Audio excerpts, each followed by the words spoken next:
Hello नमस्कार प्यारे साथियों, एक बार फिर से स्वागत है आप सभी का हमारे इस ऑनलाइन स्टडी प्लेटफॉर्म पर। हम पढ़ रहे हैं प्रोटेक्शन डिवाइस यानी कि सुरक्षा युक्तियों के बारे में। ठीक है भाई, आज हमारी चौथी क्लास रहने वाली है प्रोटेक्शन डिवाइसेस की। इससे पहले हमने 3 क्लासेस इसकी कंप्लीट कर ली है और आज की जो क्लास है ना, इसमें हम प्रोटेक्शन डिवाइस वाले चैप्टर को कंप्लीट कर लेंगे। आज की क्लास में हमारा सुरक्षा युक्तियों वाला चैप्टर ये जो है कंप्लीट हो जाएगा। आज की क्लास में हम पढ़ेंगे एलए के बारे में, यानी कि लाइटनिंग अरेस्टर के बारे में पढ़ेंगे, एमसीबी के बारे में पढ़ेंगे। और जो एग्जाम में क्वेश्चन आए हुए हैं ना 9 सवाल इस चैप्टर से, प्रोटेक्शन डिवाइसेस से 9 सवाल आए हुए थे हरियाणा एलएमएसए के एग्जाम में, जो 31 दिसंबर 2023 को जो एग्जाम हुआ था ना, उसमें 9 सवाल पूछे गए थे इस चैप्टर से। केवल एक चैप्टर से 9 सवाल पूछना कोई छोटी बात नहीं है दोस्तों। केवल एक ही चैप्टर करने से हमारे 9 सवाल पक्के हो रहे हैं और अब फिर से चांस है 8 से 9 सवाल आने का ना इस चैप्टर से, फिर दोबारा चांस है। क्योंकि ये ऐसे चैप्टर है जिन्हें हमारी सिलेक्शन होने के बाद भी जो हम पढ़ते हैं ना इसके अंदर, वो हमारी सिलेक्शन होने के बाद भी काम आता है। इसलिए डिपार्टमेंट ना ऐसे सवाल ज़्यादा पूछता है जो बाद में काम आने वाले जो क्वेश्चन होते हैं। जैसे मैंने आपको बताया था ट्रांसमिशन एंड डिस्ट्रीब्यूशन वाला चैप्टर हो गया, जैसे ट्रांसफार्मर वाला चैप्टर हो गया, प्रोटेक्शन डिवाइसेस हो गया। यहाँ से जो है सबसे ज़्यादा सवाल पूछे जाते हैं हरियाणा एलएमएससी के एग्जाम में। ठीक है भाई, इसलिए इन चैप्टरों को पढ़ना बहुत जरूरी होता है। जो मैंने आपको ये 3 क्लासेस इससे पहले कराई है और आज वाली जो क्लास है, सभी क्लासेस को कंप्लीट देखना है आपको और सभी क्लासेस के नोट्स बनाते रहना आपको, ताकि बाद में आपको कोई प्रॉब्लम ना आए। ठीक है, आज शुरुआत करेंगे हम एलए से। इससे पहले हमने क्या पढ़ा है इस चैप्टर में, रिले के बारे में पढ़ा है भाई, और सर्किट ब्रेकरों के बारे में पढ़ा है इससे पहले हमने, और फ्यूज के बारे में भी पढ़ा है। आज की क्लास में लाइटनिंग अरेस्टर के बारे में पढ़ लेंगे, एमसीबी के बारे में पढ़ेंगे, और जो 9 सवाल आए हैं वो आपको क्लास के लास्ट में मिलेंगे। इसलिए आपको इस वीडियो को शुरू से लेकर अंत तक देखना है। ठीक है, चलिए ज़्यादा टाइम ना खराब करते हुए इस क्लास को स्टार्ट करते हैं। आज शुरुआत करेंगे हम एलए से। एल यानी कि लाइटनिंग अरेस्टर, हिंदी में इसे बोलते हैं त्वरित निरोधक। इसका एक अन्य नाम वो होता है, वो क्या होता है, सर्ज डाइवर्टर। एक नाम और होता है इसका जिसे हम कहते हैं सर्ज डाइवर्टर। लाइटनिंग अरेस्टर किस काम आता है? लाइटनिंग अरेस्टर जो है हमारे इक्विपमेंट को बचाता है, यानी कि उनकी सुरक्षा करता है। किससे? आसमानी बिजली से। आसमानी बिजली, या फिर हम कह सकते हैं लाइटनिंग से। लाइटनिंग से हमारे जो इक्विपमेंट है, जैसे ट्रांसफार्मर, जनरेटर, अल्टरनेटर जो होते हैं, हमारी ट्रांसमिशन लाइन होती है, हमारी डिस्ट्रीब्यूशन जो लाइनें होती है, उनको सुरक्षा प्रदान करने के लिए हम लाइटनिंग अरेस्टर का इस्तेमाल करते हैं। किससे सुरक्षा प्रदान करता है ये? आसमानी बिजली से। देखिए, जो आसमानी बिजली होती है ना, इनको 2 भागों में बताया गया है। जैसे एक होती है direct lightning, direct direct lightning, एक होती है इनडायरेक्ट लाइटनिंग, इनडायरेक्ट लाइटनिंग। देखो, अगर जो ट्रांसमिशन लाइनों में अचानक से करंट का मान बढ़ जाता है, अगर अचानक से करंट का मान बढ़ जाता है ना, उसको हम बोलते हैं डायरेक्ट लाइटनिंग, यानी कि प्रत्यक्ष तड़िक प्रहार, डायरेक्ट लाइटनिंग स्ट्रोक। और अगर पारेषण लाइनों में जो ट्रांसमिशन लाइनें होती है, इनमें अचानक से अगर वोल्टेज का मान बढ़ जाता है, अगर अचानक से वोल्टेज का मान बढ़ जाता है, तो उसे हम कहते हैं इनडायरेक्ट लाइटनिंग स्ट्रोक, या फिर अप्रत्यक्ष तड़िक प्रहार। ठीक है भाई, 2 तरीके से बताया गया है इसका, डायरेक्ट लाइटनिंग और इनडायरेक्ट लाइटनिंग। अगर करंट का मान अचानक से बढ़ गया तो डायरेक्ट लाइटनिंग, अगर वोल्टेज का मान अचानक से बढ़ गया तो इनडायरेक्ट लाइटनिंग। ठीक है भाई, एलई लाइटनिंग अरेस्टर, इसको लगाया कहां पर जाता है? इसको लगाया जाता है ट्रांसफार्मर के पास, यानी कि एक एलवी साइड में लगाया जाएगा और एक एचवी साइड, यानी कि लो वोल्टेज साइड भी इसे लगाया जाएगा लाइटनिंग अरेस्टर को, और हाई वोल्टेज साइड भी एक लाइटनिंग अरेस्टर को लगाया जाता है। ठीक है, और कहां पर लगाते हैं? जैसे जो बड़े बड़े पावर हाउस हैं, जैसे 132 केवी हो गया, 220 केवी हो गया, या फिर जो थर्मल पावर प्लांट है, उनमें मान लीजिए ये एक सब स्टेशन है, तो सब स्टेशन में जहां से बिजली की एंट्री होती है, जहां से मान लीजिए यहां से ऐसे लाइन आ रही है, तो लाइन की क्या है, इस सब स्टेशन के पहले पॉइंट पर ही एक एलए को लगाया जाता है, और एक जहां से आउटपुट निकलती है, जहां से जो डिस्ट्रीब्यूट करने के लिए आगे दी जाती है बिजली, एक लाइटनिंग अरेस्टर यहां पर लगाया जाता है हर एक फीडर के पास। कहां पर? हर एक फीडर पर लाइटनिंग अरेस्टर लगाया जाता है भाई। ठीक है, समझ आ गया होगा कहां कहां लगाते हैं। जहां से सब स्टेशन के अंदर बिजली आती है, प्रवेश करती है, एक तो वहां पर लगाया जाएगा लाइटनिंग अरेस्टर, और एक जहां से आउटपुट यानी कि बाहर निकलती है सब स्टेशन से बिजली, हर एक फीडर पर वहां लाइटनिंग अरेस्टर लगाया जाता है। और ट्रांसफार्मर के दोनों साइड, चाहे इस बिजली बोर्ड के अंदर 2 ट्रांसफार्मर है चाहे 3 ट्रांसफार्मर है, हर एक ट्रांसफार्मर के एक आगे एचवी साइड पे लगा हुआ एलए, और एक एलवी साइड पर एक एलए लगाया जाता है। ठीक है भाई, लाइटनिंग अरेस्टर पता चल गया होगा कहां पर लगाया जाता है और किस काम आता है ये।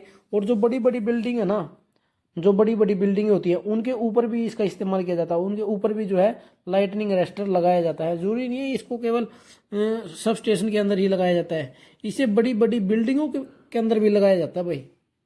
ठीक है ना, बड़ी बड़ी बिल्डिंगों में भी इसका इस्तेमाल किया जाता है।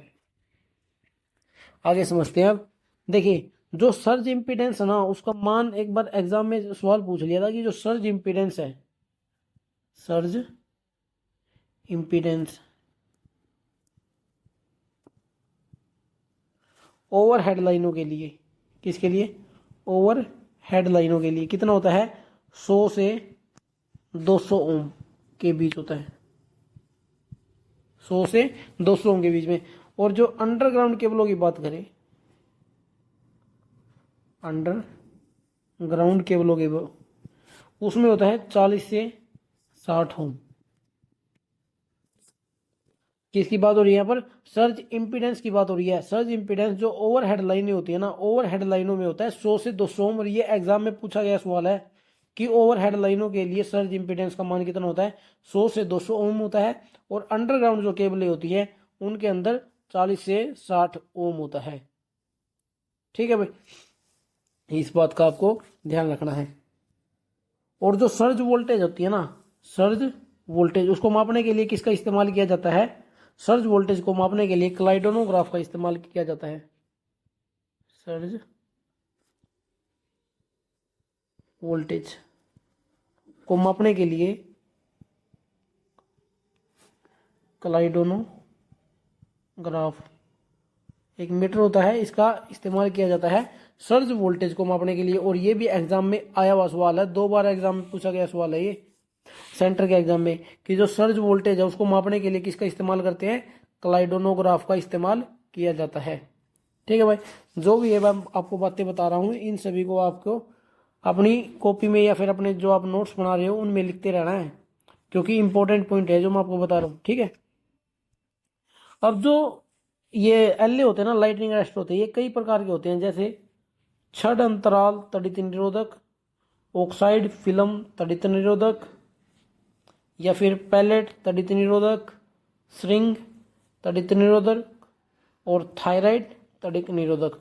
ये सभी क्या है? एलए के प्रकार हैं। ये सभी प्रकार के एलए होते हैं। ठीक है भाई, अब आगे चलते हैं, आगे समझते हैं ओवरहेड ग्राउंडेड लाइन क्या होती है। ओवरहेड ग्राउंडेड लाइन समझिए सबसे पहले क्या होती है। देखिए, ये भी जो है ना, सर्ज वोल्टेज को, सर्ज को डाइवर्ट करने के लिए इस्तेमाल किया जाता है। इसका भी सर्ज को डाइवर्ट करने के लिए इसका इस्तेमाल किया जाता है। ये कैसी लगाई जाती है? मान लीजिए ये एक टावर है, स्टील टावर, ये जो बड़ी बड़ी लाइनें होती है ना, केवल उसी के अंदर इसका इस्तेमाल किया जाता है ओवरहेड ग्राउंडेड लाइन का। देखिए टावर किस तरीके का बनाया जाता है, ऐसे बनाया जाता है टावर, ये बीच में एंगल लगाए जाते हैं। ठीक है ना,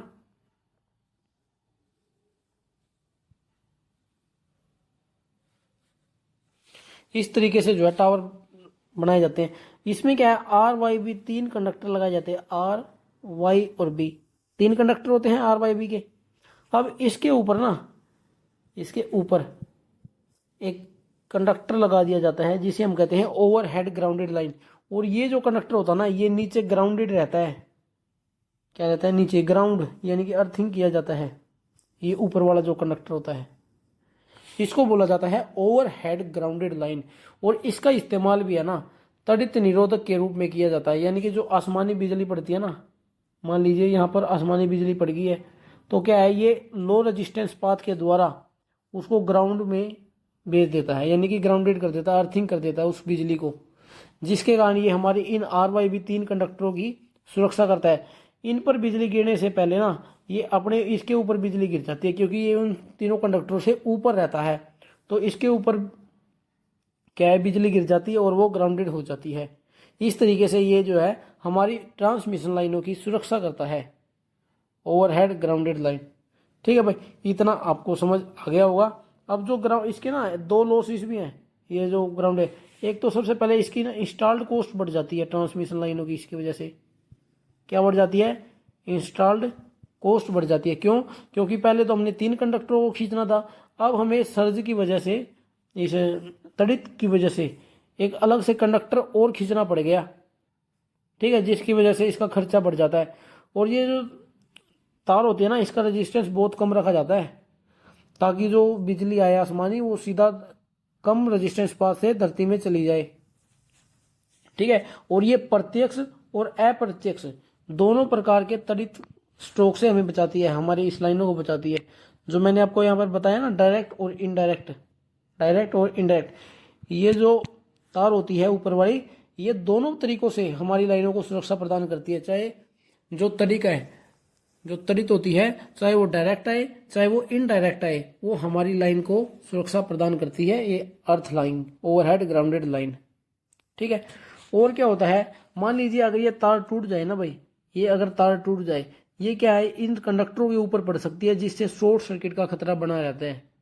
ये इसके दो लॉस होते हैं, एक तो इंस्टॉल्ड कॉस्ट इससे बढ़ जाती है इसकी, और अगर ये तार टूट जाए तो शॉर्ट सर्किट होने का खतरा बना रहता है, क्योंकि ये तार टूटेगी तो डायरेक्ट इन तारों के, नीचे वाली तारों के ऊपर ही पड़ेगी, और कहीं तो जाएगी नहीं है। ठीक है, और ये जो तार होती है ना, ये आप सभी ने देखी होगी, जो बड़े बड़े टावर होते हैं ना, वहां पर देखना आप, उन सभी के ऊपर से, बहुत ऊपर से है ये तार खींची जाती है, बिल्कुल टॉप पर बांधी जाती है, बिल्कुल टॉप पर। ठीक है, चलिए अब आगे समझते हैं। आगे हम समझते हैं जो इलेक्ट्रिकल फॉल्ट होते हैं, जो फॉल्ट होते हैं वो कितने प्रकार के होते हैं। सबसे पहले तो आप ये समझिए फॉल्ट क्या होता है। किसी तार का टूटकर जमीन में पड़ जाना, या फिर 2 तारों का आपस में टकरा जाना, या फिर तीनों तारों का आपस में टकरा जाना, इसे हम कहते हैं फॉल्ट। यानी कि एक अब नॉर्मल कंडीशन आना, एब नॉर्मल सर्किट के अंदर एक असामान्य स्थिति पैदा होना ही फॉल्ट कहलाता है। ठीक है, और जब एक सर्किट के अंदर फॉल्ट आता ना, तो वोल्टेज के मान में भी डिफरेंस आता है, करंट के मान में भी डिफरेंस आता है, साथ के साथ फ्रीक्वेंसी के मान में भी डिफरेंस आता है, और पावर के मान में भी डिफरेंस आ जाता है। ठीक है, फॉल्ट की कंडीशन में एक सर्किट जो है अनस्टेबल हो जाता है। इस कंडीशन में कैसा, अनस्टेबल। ठीक है ना। अब जो फॉल्ट होते हैं, इलेक्ट्रिकल फॉल्ट होते हैं ना, वो 2 प्रकार के होते हैं भाई। कैसे, एक तो हो गया टेम्परेरी फॉल्ट, टेम्परेरी फॉल्ट, एक होते हैं परमानेंट फॉल्ट भाई, परमानेंट फॉल्ट। इन दोनों में अंतर क्या है, टेम्परेरी फॉल्ट ऐसे फॉल्ट होते हैं जो कुछ टाइम के लिए रहते हैं और अपने आप ही ठीक हो जाते हैं, अपने आप ही ठीक हो जाते हैं। मान लेते हैं इन कंडक्टरों के ऊपर क्या है, कुछ पक्षी बैठे हुए हैं, ये पक्षी जब उठते हैं तो ये तार एक झोल मारती है, झोल मारने की वजह से ये दोनों तार आपस में टकरा जाती हैं, लेकिन क्या है, साथ के साथ ही ओपन हो जाती है। जब वो एक दूसरे से टकराएंगी तो क्या है, सर्किट ट्रिप हो जाता है, लेकिन जब उस सर्किट को दोबारा चालू किया जाता है तो वो सर्किट स्टार्ट भी हो जाता है, क्योंकि दोनों तार अलग हो चुकी हैं एक दूसरे से। ठीक है, ऐसे फॉल्ट जो हैं ये टेम्परेरी फॉल्ट होते हैं, जो कुछ टाइम के लिए आते हैं और अपने आप ही ठीक हो जाते हैं। एग्जाम्पल मान सकते हो, जैसे एक पेड़ है, अगर पेड़ की कोई टहनी इन तारों से टकरा जाती है हवा के कारण, हवा के कारण पेड़ की कोई टहनी इन तारों से टकरा जाती है और फिर दोबारा अपने आप हट जाती है, ये भी टेम्परेरी फॉल्ट होते हैं। जब पेड़ की टहनी इन तारों से टकराएगी तो क्या है, लाइन ट्रिप हो जाती है, लेकिन जब उन्हें दोबारा चालू किया जाता है लाइन को, तो वो लाइन स्टार्ट भी हो जाती है। ऐसे फॉल्ट टेम्परेरी फॉल्ट कहलाते हैं। और परमानेंट फॉल्ट कौन से होते हैं, मान लीजिए ये 3 तार हैं, अब इन तारों में से 2 तार आपस में मिल गए, चिपक जाते हैं अगर, तो क्या है, और वो अपने आप ही एक दूसरे से अलग नहीं होते, वो उनके अंदर क्या है, वेल्डिंग होगी एक तरीके से, ये मान लीजिए एक दूसरे से चिपक गए। जब तक कोई टेक्नीशियन ऊपर चढ़ के उन तारों को अलग नहीं करेगा ना, तो वो तार एक दूसरे से अलग नहीं होंगे। तो क्या है, ये ऐसे फॉल्ट होते हैं, ये परमानेंट फॉल्ट होते हैं। अब कोई तार है, ये तार टूटकर जमीन में गिर गई, अब ये तो है नहीं ये तार अपने आप ऊपर जुड़ जाएगी, कोई टेक्नीशियन को आना पड़ेगा और वो जब उसको जोड़ेगा तभी ये फॉल्ट दूर होगा। तो ऐसे फॉल्ट जो लंबे टाइम तक रहते हैं और स्वयं अपने आप ठीक नहीं होते, ऐसे फॉल्ट होते हैं परमानेंट फॉल्ट भाई। ठीक है, दोनों आपको समझ आ गए होंगे, टेम्परेरी फॉल्ट और परमानेंट फॉल्ट। अब इनको ना और तरीकों से भी बांटा गया है फॉल्ट को, जैसे एक होता है सिमेट्रिकल फॉल्ट, सिमेट्रिकल फॉल्ट, एक होता है असिमेट्रिकल फॉल्ट, असिमेट्रिकल फॉल्ट। अब इन दोनों में क्या अंतर है? सिमेट्रिकल फॉल्ट वो होते हैं जिसमें जो तीनों फेजों के तारों में ना समान मान का करंट बहने लग जाए, जब समान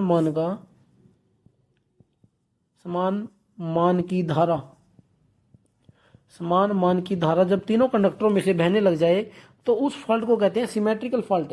ऐसा कब होता है?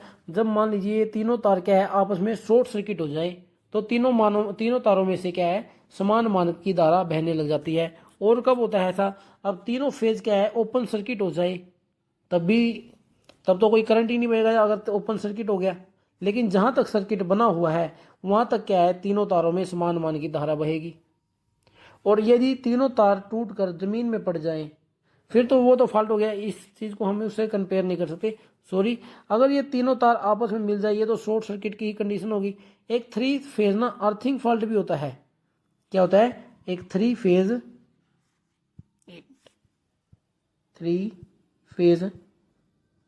अर्थ फॉल्ट, वो भी जो है सिमेट्रिकल फॉल्ट की कंडीशन में माना जाता है। ठीक है, अब असिमेट्रिकल फॉल्ट कौन सा होता है? जब तीनों तारों में से समान मान की धारा ना बहे लेकिन उस लाइन में कोई फॉल्ट हो।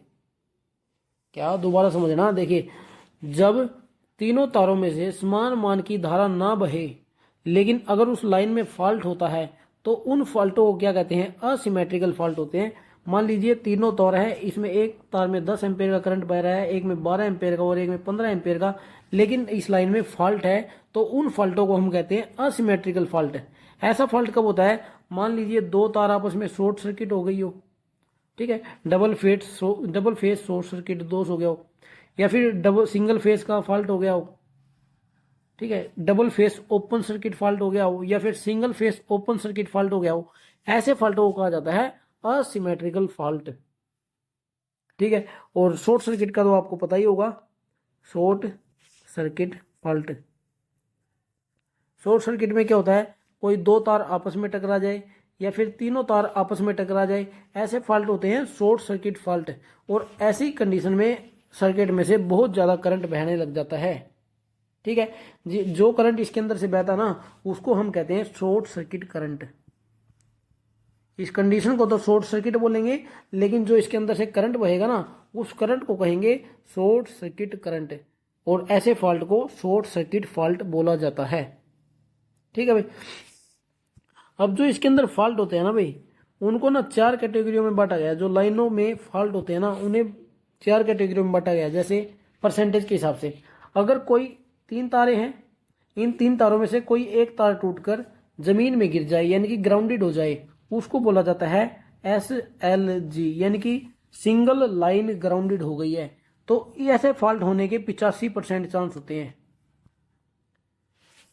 एक तार का टूटकर जमीन में गिर जाना, ऐसी कंडीशन के ऐसा फॉल्ट होने के 85% चांस रहते हैं। ठीक है, एक दूसरा फॉल्ट होता है लाइन टू लाइन ग्राउंड, यानी कि दो तारों का जमीन में गिर जाना, दो तारों का टूटकर जमीन में गिर जाना, इसके होते हैं 7% चांस। कितने? 7% चांस। एक फॉल्ट होता है डबल लाइन फॉल्ट, यानी कि दो तारों का आपस में टकरा जाना, दो तारों का आपस में टकरा जाना, इसे फॉल्ट होने के 5% चांस रहते हैं। कितने? 5% चांस रहते हैं। एक फॉल्ट होता है थ्री फेज फॉल्ट, जिसमें तीनों तार या तो आपस में मिल जाएं या फिर तीनों तार टूटकर जमीन में गिर जाएं, ऐसी कंडीशन के 3% चांस रहते हैं भाई। ठीक है, इतना आपको समझ आ गया होगा। फॉल्टों को ना चार भागों में बांटा गया, यानी कि उनके परसेंटेज के हिसाब से। सबसे ज्यादा फॉल्ट होने के कौन से चांस होते हैं? एक तार टूटकर जमीन में गिर जाए, उसके 85% चांस होते हैं। दो लाइन टूटकर ग्राउंडेड हो जाए उसके 7% चांस है, 2 लाइन आपस में मिल जाए उसके 5% चांस है, और तीनों तार आपस में मिल जाए या फिर तीनों तार टूटकर जमीन में गिर जाए इसके होते हैं 3% चांस। ठीक है भाई, इतना आपको समझ आ गया होगा। अब चलते हैं आगे। आगे हम समझते हैं एमसीबी के बारे में, यानी कि मिनिएचर सर्किट ब्रेकर। सबसे पहले जो इंपॉर्टेंट चीज है वो क्या है, इसकी फुल फॉर्म। सबसे ज्यादा इंपॉर्टेंट क्या है, इसकी फुल फॉर्म। एमसीबी की फुल फॉर्म होती है मिनिएचर सर्किट ब्रेकर।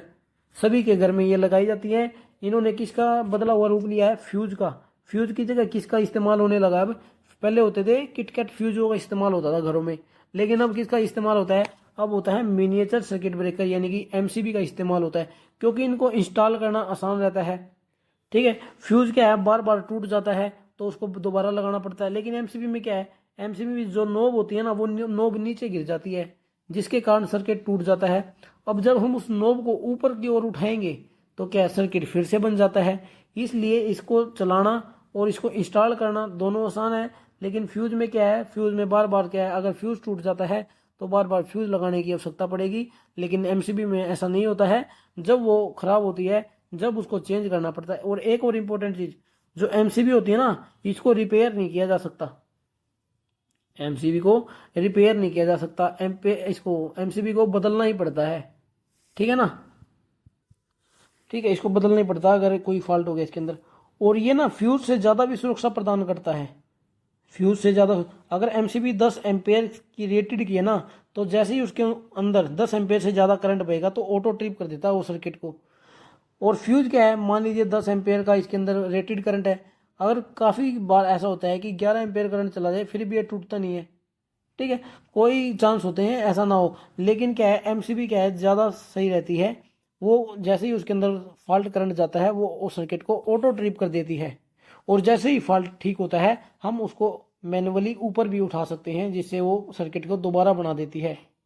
ठीक है, एमसीबी जो है ओवरलोड ओवरलोड और शॉर्ट सर्किट दोनों से हमारे सर्किट की रक्षा करता है, यानी कि सुरक्षा प्रदान करता है। ठीक है भाई, ठीक है भाई, इन दोनों फॉल्टों से हमारे सर्किट की सुरक्षा करता है। और जो मिनिएचर सर्किट ब्रेकर की जो रेटिंग होती है ना, वो किसके बीच में होती है, ये ना 4 प्रकार के होते हैं पोल के हिसाब से। जैसे एक होगा सिंगल पोल एमसीबी होती है, एक होती है डबल पोल, एक होती है ट्रिपल पोल, एक होती है 4 पोल। ये 4 प्रकार की होती है। ठीक है, जो सिंगल पोल होता है ना, उसकी जो रेटिंग होती है वो 0.5 एम्पेयर से 60 एम्पेयर के बीच में होती है। डबल पोल की होती है 5 एम्पेयर से 60 एम्पेयर तक। ट्रिपल वाली भी 5 से 60 होती है। 4 पोल वाली भी 5 एम्पेयर से 60 एम्पेयर के बीच में होती है। ठीक है भाई, ये 4 प्रकार की जो है एमसीबी होती है। अब ये ना 2 सीरीज होती है इनकी। सीरीज के हिसाब से 2 प्रकार की होती है। एक होती है एल सीरीज। एल सीरीज जो होती है वो रजिस्टिव लोड के लिए सुरक्षा प्रदान करती है। किसे, रजिस्टिव लोड। जो रजिस्टिव लोड होते हैं उनको कौन सुरक्षा प्रदान करता है, एल प्रकार की जो एमसीबी होती है। और एक होती है जी सीरीज, यानी कि जी प्रकार की जो एमसीबी होती है वो इंडक्टिव लोड की सुरक्षा करती है। किसकी, इंडक्टिव लोड की। इंडक्टिव लोड की सुरक्षा कौन प्रदान करता है, जी जो सीरीज, जी टाइप की जो सीरीज होगी एमसीबी की, वो इंडक्टिव लोड की सुरक्षा करेगी। और जो एल टाइप की जो एमसीबी होती है वो रजिस्टिव लोड की सुरक्षा करती है। ठीक है, इन दोनों बातों का आपको ध्यान रखना है। और एग्जाम में एक बार पूछा गया सवाल क्या था कि जो मोटर होती है, मोटर के लिए हम किस प्रकार की एमसीबी का इस्तेमाल करते हैं, यानी कि उसकी जो नोब होती है वो किस कलर की होती है, ये भी सवाल पूछा गया है एग्जाम में। उसमें नीली प्रकार की, यानी कि नीली नोब वाली। एग्जाम में क्या पूछा गया कि मोटर जो होती है, मोटर के लिए हम किस कलर की एमसीबी का इस्तेमाल करते हैं, नीली नोब वाली एमसीबी का इस्तेमाल हम मोटर के लिए करते हैं। आप देखना, अब मोटर का जो स्टार्टर होता है ना, उसके अंदर देखना आप नीली नोब वाली एमसीबी आपको देखने को मिलती है, जो समर्सिबल के स्टार्टर वगैरह होते हैं उनकी। ठीक है भाई, और एग्जाम में भी पूछा गया सवाल है ये। और जो ये दोनों बातें हैं ना, इन दोनों बातों को तो आप स्टार करके लिख लेना, एल प्रकार की और जी प्रकार की। एल सीरीज रजिस्टिव लोड के लिए, जी सीरीज जो है इंडक्टिव लोड के लिए। 4 प्रकार की होती है, single pole, double pole, triple pole, 4 pole. 0.5 ampere से 60 एम्पेयर की सिंगल पोल की, और 5 से 60 इन तीनों की जो है रेटिंग होती है। ठीक है, और जो एमसीबी होती है, इनके निर्माण के अनुसार ये 3 प्रकार की होती है। जैसे एक होती है थर्मल मैग्नेटिक, थर्मल मैग्नेटिक, एक होती है magnetic, magnetic hydraulic, magnetic hydraulic, एक होता है assisted by metallic, by metallic. ये 3 प्रकार के निर्माण के अनुसार है, यानी कि इनका जो बनाई जाती है, थर्मल मैग्नेटिक बनाई जाती है, मैग्नेटिक हाइड्रोलिक बनाई जाती है, और असिस्टेड बाय मेटेलिक बनाई जाती है। ये 3 प्रकार की एमसीबी इसके अंदर बनाई जाती है। अब हम समझते हैं आइसोलेटर के बारे में। किसके बारे में? आइसोलेटर।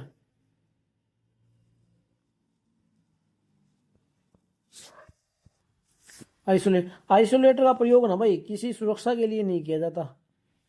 आइसोलेटर का प्रयोग सुरक्षा के लिए नहीं किया जाता। इसका प्रयोग क्या है? सर्किट को तोड़ने के लिए किया जाता है। सर्किट को तोड़ने और बनाने के लिए, तोड़ने और बनाने के लिए किया जाता है। लेकिन क्या है, ये ऑटो ट्रिप नहीं होता है। ये क्या नहीं होता? ऑटो ट्रिप नहीं होता। लेकिन जो एमसीबी वगैरह होती है वो ऑटो ट्रिप होती है। लेकिन जो आइसोलेटर होता ना, ये ऑटो ट्रिप नहीं होता। इनका प्रयोग पावर हाउस में भी किया जाता है, जो बड़े बड़े सब स्टेशन होते हैं वहां पर भी किया जाता है। और इसका इस्तेमाल जो है एच पोल, जो मेन एच पोल होते हैं जहाँ पर ट्रांसफार्मर रखा जाता है, जो हमारे घरों के पास रखे जाते हैं जो ट्रांसफार्मर, वहाँ पर भी लगाया जाता है। और घरों में भी है इसका इस्तेमाल किया जाता है। लेकिन इसका इस्तेमाल जो है ऑटो ट्रिप के लिए नहीं लगाया जाता। जैसे यहाँ पर ना एक लाइन आ रही है और यहाँ से जा रही है, तो इसके बीच में क्या है, एक आइसोलेटर लगा देते हैं। आइसोलेटर लगा देते हैं जो क्या है, इस सर्किट को पूरा भी करता है और इस सर्किट को तोड़ भी सकता है। और ये मैनुअली भी होते हैं, मैनुअली होते हैं ज़्यादातर। तो कैसे होते हैं? मैनुअली, यानी कि इनको अपने आप क्या है, हमें इस सर्किट से हटाना पड़ता है या फिर लगाना पड़ता है। स्विच कह सकते हैं हम इन्हें, एक प्रकार का स्विच होता है ये। क्या होता है? एक प्रकार का स्विच होता है ये आइसोलेटर। और एक और बात, जो आइसोलेटर है ना, ये हमेशा नो लोड की स्थिति में इसका यूज करना चाहिए। किस स्थिति में? नो लोड की स्थिति में इसका इस्तेमाल। यानी कि जब हम इसे इसे सर्किट पूरा करते हैं ना, तब सर्किट पर कोई लोड नहीं होना चाहिए। या फिर जब हम इसे ओपन करते हैं, चाहे हम इसे ओपन करें चाहे हम इसे क्लोज करें, दोनों कंडीशन में सर्किट के अंदर कोई भी लोड नहीं जुड़ा हुआ रहना चाहिए। और घरों में जो एमसीबी से पहले इसका इस्तेमाल किया जाता है, पहले आइसोलेटर लगाया जाता है, फिर क्या है, एमसीबी लगाई जाती है। एमसीबी को डाउन करके हम पहले घर का लोड काट देते हैं, फिर हम आइसोलेटर का इस्तेमाल करते हैं। और आइसोलेटर का इस्तेमाल जो है पूरे घर की बिजली को कंट्रोल करने के लिए लगाया जाता है। यानी कि अगर हमें पूरे घर की बिजली एक साथ बंद करनी है तो हम आइसोलेटर को यूज करते हैं, आइसोलेटर का यूज करते हैं। ठीक है भाई, समझ आ गया होगा आपको आइसोलेटर भी क्या होता है। दोस्तों यहाँ पर ना हमारा प्रोटेक्शन एंड ये प्रोटेक्शन डिवाइसेस वाला चैप्टर ना कंप्लीट हो जाता है।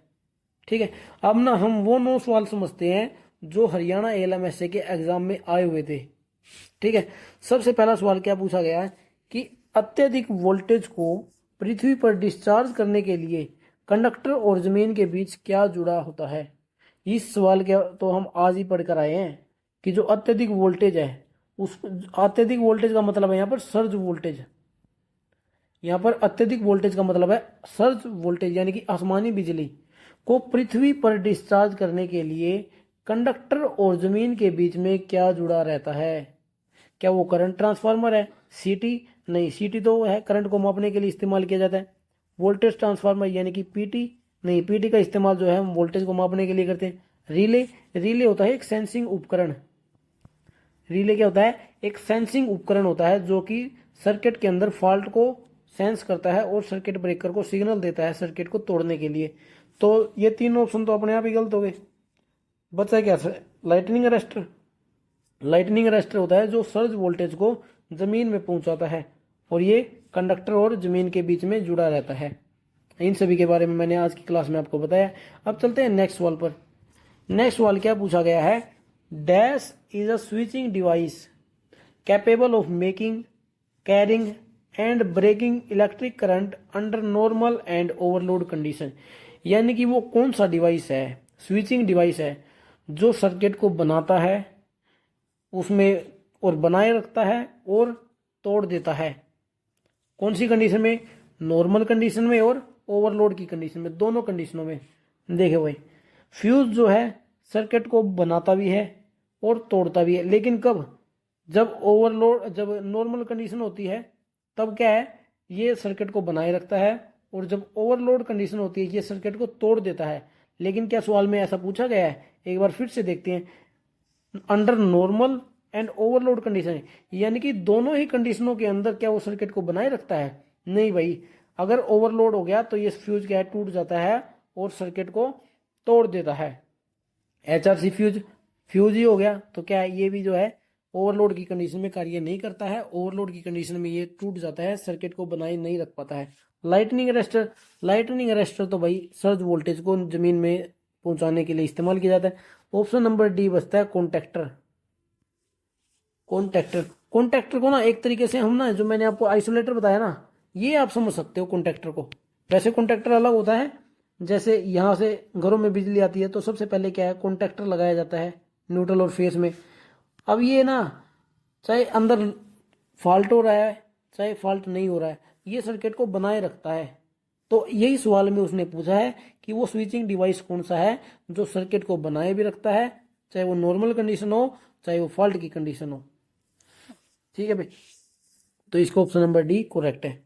नेक्स्ट क्वेश्चन क्या पूछा गया है, dash is a switch is use to make और ब्रेक एन इलेक्ट्रिक सर्किट। एक और सवाल जो है सर्किट को बनाने और तोड़ने के लिए पूछ लिया। ठीक है भाई, ये ना जितने भी सवाल मैं आपको कराऊंगा ये 9 सवाल है, और ये 9 के 9 सवाल जो है हरियाणा ALMS के एग्जाम में आए हुए हैं, कोई अलग से एग्जाम में नहीं आए हुए, केवल एक ही एग्जाम में आए हुए हैं, वो सवाल मैं आपको करा रहा हूँ।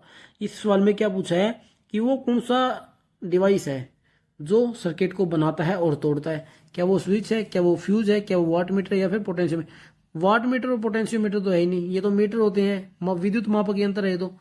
ठीक है, अब 2 ऑप्शन बच गए, स्विच होता है या फिर फ्यूज होता है। अब फ्यूज देखिए, फ्यूज क्या होता है, एक सर्किट को बनाता भी है और तोड़ता भी है, लेकिन तोड़ता कब है, जब उसके अंदर कोई फॉल्ट आता है, ऑटो ब्रेक कर देता है। लेकिन यहाँ पर ये चीज नहीं पूछी गई, यहाँ पर पूछा गया कि सर्किट को बनाने और तोड़ने के लिए किसका इस्तेमाल किया जाता है, तो स्विच का इस्तेमाल किया जाता है। हम सभी को पता है कि जैसे जब हम घर में बटन दबाते हैं तो पंखा चालू हो जाता है, और पंखे को बंद करने के लिए हम स्विच को बंद कर देते हैं। तो सर्किट को बनाने और तोड़ने के लिए हम स्विच का इस्तेमाल करते हैं। ठीक है, थोड़ा ट्रिकी सवाल था, इन दोनों ऑप्शन में कंफ्यूजन थी, स्विच और फ्यूज में। लेकिन क्या है, आपको दिमाग लगाकर काम लेना है कि आपको पता होना चाहिए कि ये वो सवाल में पूछ क्या रहा है। अगर आपको सवाल समझना है तो एक बार दोबारा फिर से आप पढ़िए, आपको समझ आ जाएगा कि वो क्या पूछना चाहता है। जब उसने फॉल्ट की कोई बात ही नहीं करी तो फ्यूज तो ऑप्शन बनेगा ही नहीं इसका।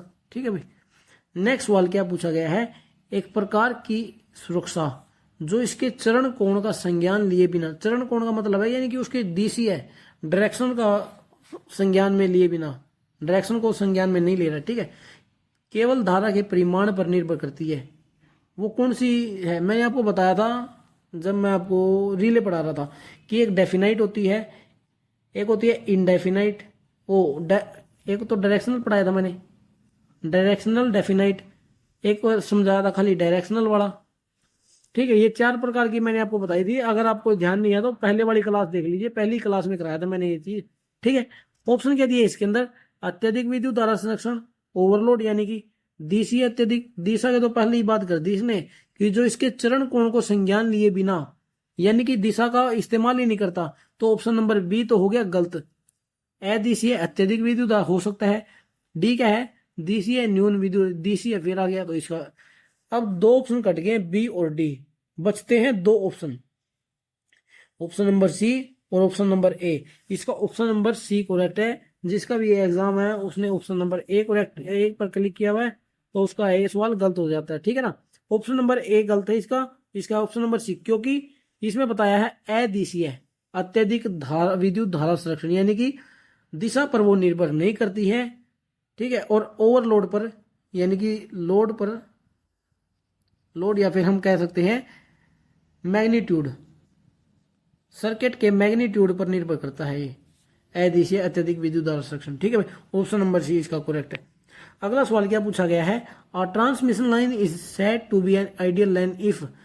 हम ट्रांसमिशन लाइन को आइडियल लाइन यानी कि आदर्श लाइन जब कहते हैं जब इन चारों में से कौन सा नियम पालन करता है, आर जीरो हो, जी जीरो हो, R G is equal to L बटे सी हो, या फिर with a large value of R and G, R G is equal to under root of C बटे एल। ये चार ऑप्शन है। देखो भाई, एक ट्रांसमिशन लाइनों को ना आइडियल लाइन जब कहा जाता है जब उसके अंदर कोई भी लॉस ना हो। जैसे ट्रांसफार्मर है, आइडियल ट्रांसफार्मर किसको कहते हैं, जिसके अंदर कोई लॉस ना हो, जिसकी जो एफिशिएंसी है 100% हो, यानी कि 100% हो, कोई लॉस ना हो उसके अंदर, ना हिस्टैरिसीस हो ना। उसी प्रकार से जो ट्रांसमिशन लाइनें होती हैं वो भी आइडियल तब कही जाती है जब उसके अंदर कोई लोड लॉस नहीं होता, चाहे वो रजिस्टिव लॉस है चाहे वो कैपेसिटिव लॉस है। इसलिए इसका ऑप्शन नंबर ए करेक्ट है।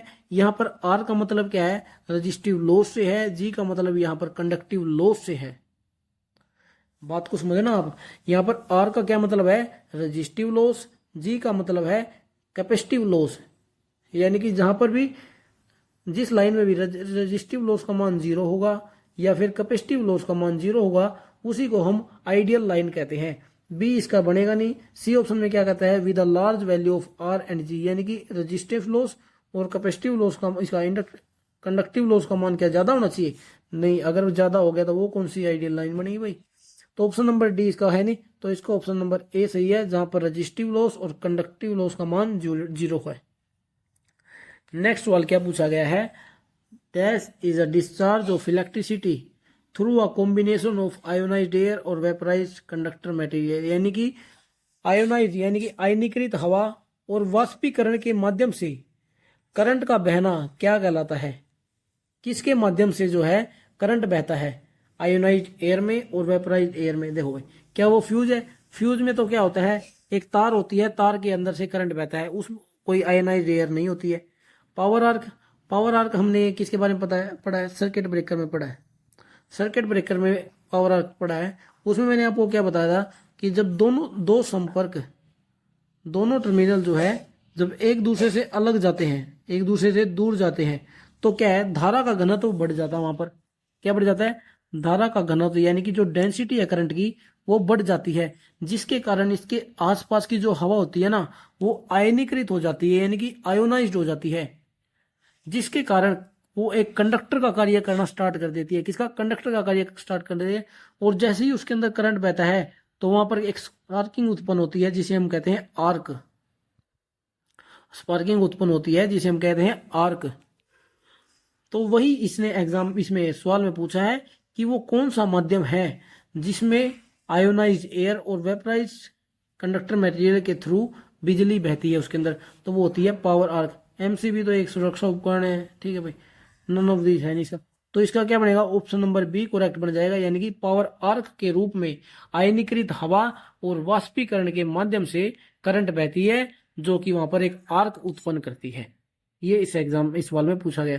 नेक्स्ट सवाल क्या पूछा गया है, which of the following circuit breakers don't use air और gas as one of their medium, यानी कि वो कौन सा सर्किट ब्रेकर है जो अपने अंदर से ना तो हवा का यूज करता है और ना ही गैस, ना तो वो अपने अंदर हवा का यूज करेगा और ना ही गैस का।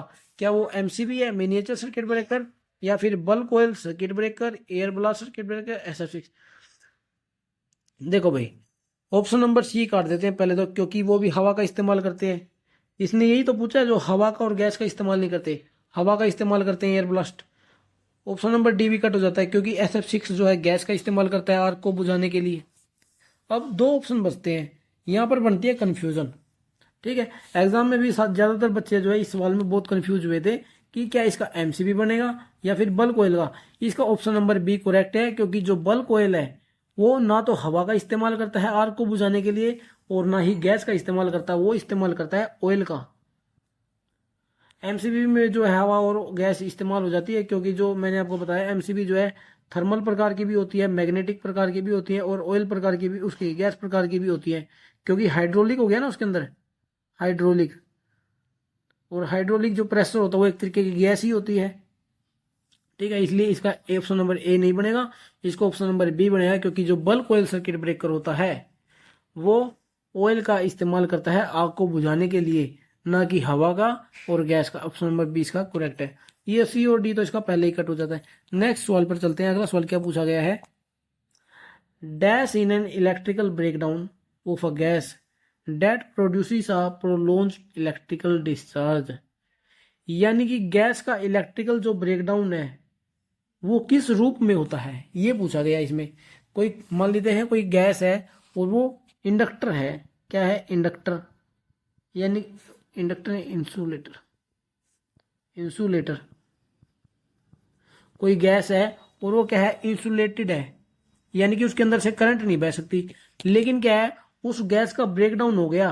ब्रेकडाउन होने का यह मतलब है कि यानी कि वोल्टेज का मान, जितना उसकी सहन सीमा थी वोल्टेज की, वोल्टेज का मान उससे ज्यादा हो गया, उसको बोल दिया ब्रेकडाउन। यानी कि गैस का हो गया ब्रेकडाउन। यहाँ पर ब्रेकडाउन कब होता है, जब उसके मान, जो उसकी सहन सीमा होती है उससे ऊपर वोल्टेज उसके अंदर बहने लग जाए, तो उस गैस का क्या है, ब्रेकडाउन हो जाता है।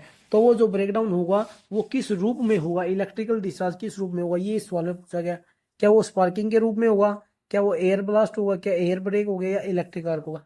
इसका ऑप्शन नंबर डी करेक्ट है, क्योंकि हमें पता है एक सर्किट ब्रेकर के अंदर भी हम एग्जांपल ले सकते हैं इसका, कि जो उसके अंदर आर्क उत्पन्न होती है, क्या उत्पन्न होती है, आर्क उत्पन्न होती है, और वो ब्रेकडाउन के कारण ही होती, ब्रेकडाउन के कारण तो नहीं, वो दोनों टर्मिनलों के एक दूसरे से दूर जाने के कारण होती है।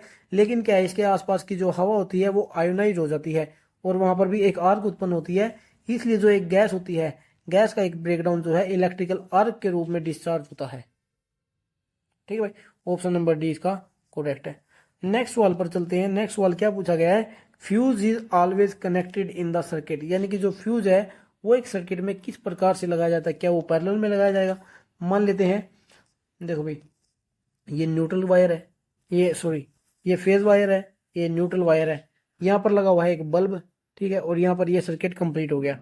अब जो इसके अंदर जो फ्यूज है, मान लेते हैं वो पैरेलल में लगा दिया, यहाँ पर लगा दिया, तो क्या है, करंट कहाँ से बहेगा, करंट तो यहाँ से बहेगा।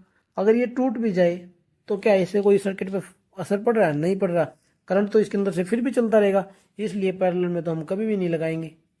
बात आती है न्यूट्रल में। चलो इसका भी एग्जांपल समझ लेते हैं। मान लेते हैं हमने यहाँ पर न्यूट्रल तार में एक फ्यूज लगा दिया, तो करंट कहाँ से बहेगा, करंट बहेगा यहाँ से, वो बल्ब में से ऑलरेडी होकर आ चुका है भाई, बल्ब में से ऑलरेडी होकर आ चुका है करंट। तो क्या इस पर कोई असर पड़ेगा, इसको अगर हमने न्यूट्रल में भी कोई ये लगा दिया ना फ्यूज, तो उसका भी कोई असर नहीं पड़ेगा, ठीक है, क्योंकि वो सर्किट पूरे सर्किट में से तो होकर गुजर कर आ चुका है। अब क्या उसका कार्य है, तो अब है सीरीज में। बिल्कुल, इसको ऑप्शन नंबर सी सही है, क्योंकि हम एक सर्किट के अंदर जो फ्यूज है वो कहां पर लगाते हैं, सीरीज में लगाते हैं। देखिए एक मिनट,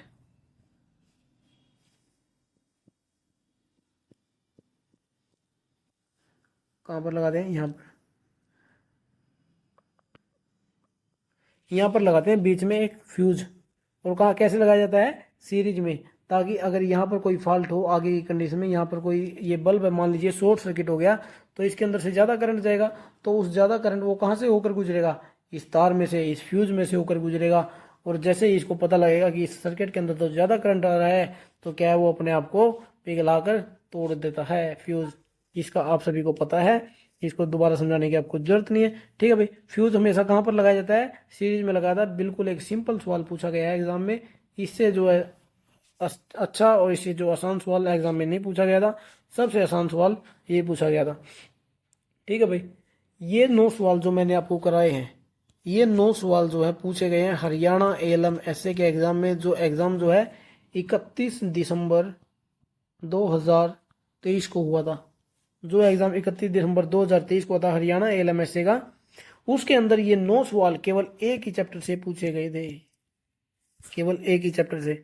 और वो चैप्टर कौन सा है, वो है प्रोटेक्शन डिवाइसेस, सुरक्षा युक्तियां। और अभी भी फिर से चांस है, जब अब दोबारा एग्जाम होगा ना, उसके अंदर भी 8 से 9 सवाल इस चैप्टर से आने की पूरी संभावना है। इसलिए इस चैप्टर में जो भी मैंने आपको पढ़ाया है उस सभी के जो नोट्स आपने बना लिए होंगे, मुझे उम्मीद है। ठीक है, क्योंकि नोट्स जो है हमारे साथी होते हैं एक तरीके से, ठीक है ना, साथी होते हैं, हमारा साथ कभी नहीं छोड़ते, चाहे वो एग्जाम का टाइम हो चाहे वो पहले हो।